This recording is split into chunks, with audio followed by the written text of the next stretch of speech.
welcome back to my channel. I hope you're well.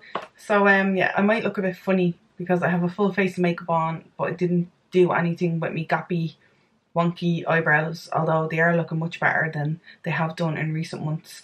I have kind of gone through a bit of a journey and they're looking okay, but they still look funny with all this makeup on and nothing through them. But there is a good reason for it, as you probably know because you clicked on the video because of the name of it. But I want to try out the new Maybelline, what are they calling it? I keep calling it brow tattoo, but it's tattoo brow. And I'm sure you've probably seen this in amongst YouTube because a lot of people are talking about it. Like, I first saw the awesome Sharon Farrell doing a demo on it and that made me want it.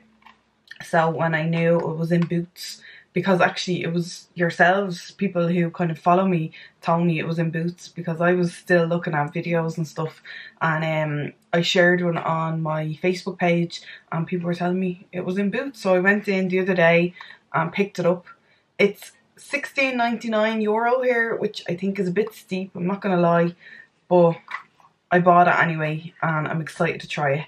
Some people have said it leaves a green tinge to the skin, so I'm a little bit scared. But sure, we'll get into that as I zoom in closer and let the demo commence. My forehead looks so much bigger when I don't have my eyebrows done. Anyway, so if you don't know, this is basically a skin tint. So they're calling it a tattoo because like you can't wash it off. With normal cleanser, it takes a little bit longer to get rid of it on your skin. So you put it on. And the process is you can leave it up to 20 minutes or up to 2 hours, and it can last up to 3 days on the skin, and like it leaves a tint behind which kind of makes your eyebrows look more full and coloured. I don't know. So you apply the product where you want it and then leave it on for your desired time. I think I'm just going to leave it on for about 20 minutes just to kind of see, because 20 minutes is a long bloody time. 2 hours is a lifetime. I don't want to be sitting there for 2 hours waiting for it to see if it works. And I am actually going to an event tonight, so I'm hoping I don't look like a mess, because as I said, some people said it leaves a green tinge to your skin, so I'm hoping if it does I'll be able to cover it up and kind of figure it out. You put it on and then the top layer kind of comes away and you can peel it off, and then you're left with a tint on the skin. So I got the shade, we have 3 shades here in Ireland. My Boots, the one I went to the one in Jervis Street Shopping Centre, and I only had 2 shades. So I had like a blonde shade or a medium brown, so I picked up medium brown. So I'm hoping it's not too dark, although I am pretty dark hair wise, not skin wise. So I'm hoping it'll be okay. So it looks a bit like this.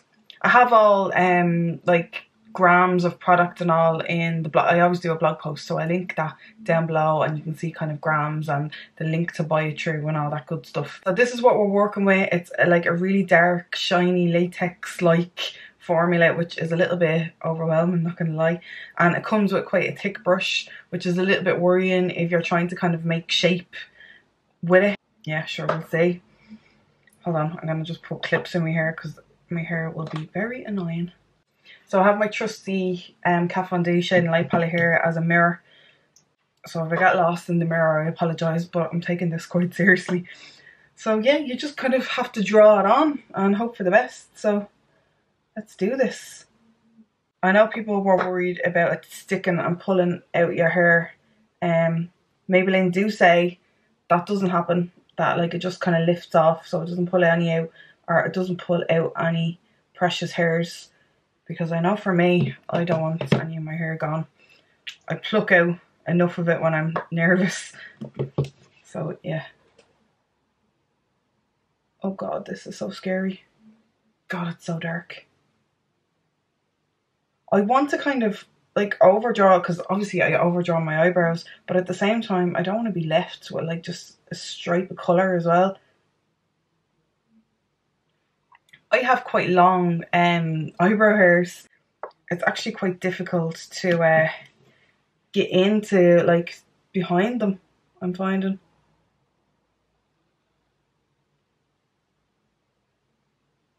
So I'm worried this is going to be patchy.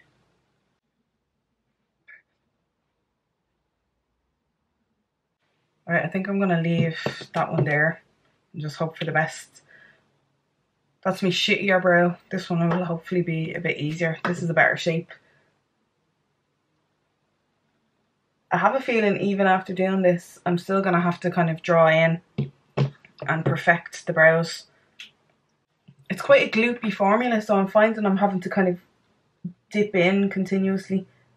So you're probably better off doing this kind of standing in front of a mirror that's like on the wall rather than like holding a mirror like I am, because you're having to kind of keep dipping into the product because it's drying out. Oh shit.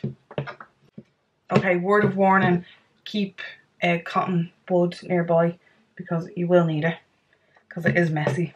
The brush could be a little bit thinner. Like, I suppose I know it has to be quite dense because you need to be able to apply the thick product with it, but it's hard to be precise with.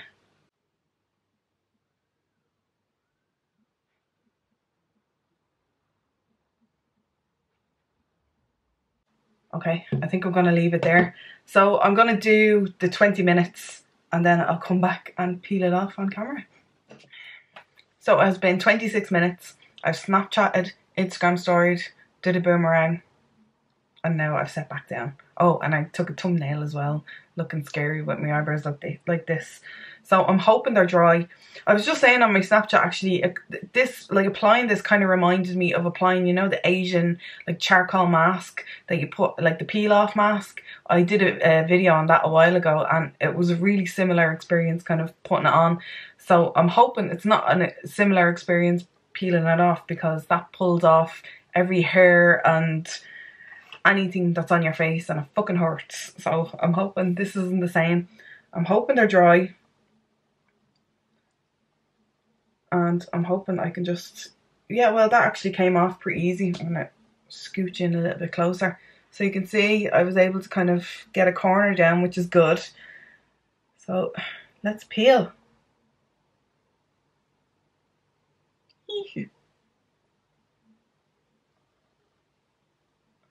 Okay, I was expecting it to kind of peel off as one, but I suppose because it didn't quite get into all the nooks and crannies of my eyebrows, I can forgive it for that. Do you know what, I'm actually going to get, I have a really stiff spoolie here. And that'll get rid of any excess that we don't want lying around. Okay, that's definitely better than I thought it was going to be. It's tinted my eyebrow and my eyebrow looks reasonably better than it did to begin with.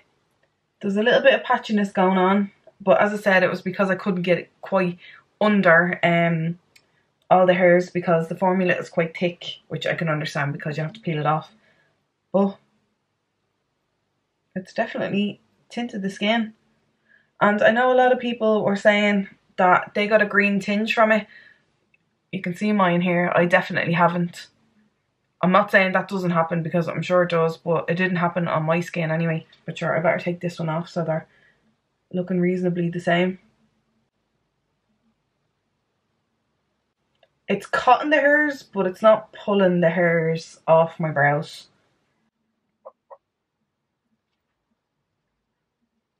Sorry, I keep looking up just to make sure I'm still in shot because I'm getting really close to the mirror. So that's my brows after taking it off. It has definitely tinted them. It has definitely made them look more fuller and a little bit more put together. So I'm assuming this will kind of last a day or two and then start to fade. So if you leave it on longer, it will kind of dig in deeper into the skin and last a bit longer. But I'm actually really impressed. My eyebrows always look unsymmetrical because for some reason I pull this one up higher, but when I relax my face, they're a similar level, I promise. But yeah, this is the after effect. I have to say, it wasn't the easiest thing to put on because, as I said, it's quite thick and gloopy, but it wasn't too difficult either. And as I said, if you were, why do I keep saying as you said? If you were standing in front of a mirror that was against the wall and you had your two hands, it'd be easier because you can kind of dip in and apply as you go, and you can be much closer to the mirror. I generally do my makeup like that anyway. I'm a weird person and I stand when I'm doing my makeup, so when I'm sitting filming I always feel a bit odd. I have medium brown. I have a bit of red in my hair, so this has, from what I can see, hold on, I'm just going to get in a little bit closer again. Yeah, it has a bit of a red tinge on me, which is fine because I have a bit of red in my hair anyway. And the medium brown isn't too dark for me either. And yeah, first impressions are good. I think I like it. I'll definitely try it again, and I'll leave it on longer, and I'll update the blog posts that I will do in conjunction with this as I go, and then you can kind of see the other levels that I can get to with it. But first impressions are good. So I can take my clips out now. I'd feel like a little girl with my hair up like that. Still not happy that it cost $16.99, but I'm glad I have it, and I'm glad that I can play around with it, and it's definitely not as scary as I thought it would be. So as always, if you like this video, don't forget to give it a thumbs up and subscribe. I really appreciate it, and I'll talk to you in my next one. Bye bye. So it's the end of the night and I've just come home from, I was at a blogger event, and I thought I would check in because obviously I'm taking off my makeup. Yeah, there's still definitely colour in them on the first round of taking my makeup off after using the product. Sorry, I'm bumbling. It's quite late in the night, but we'll do this one too, just so you can see. It's definitely still an improvement to what I had before, so, and like, it's not completely coming off with the Bioderma. First impressions are good. Good night.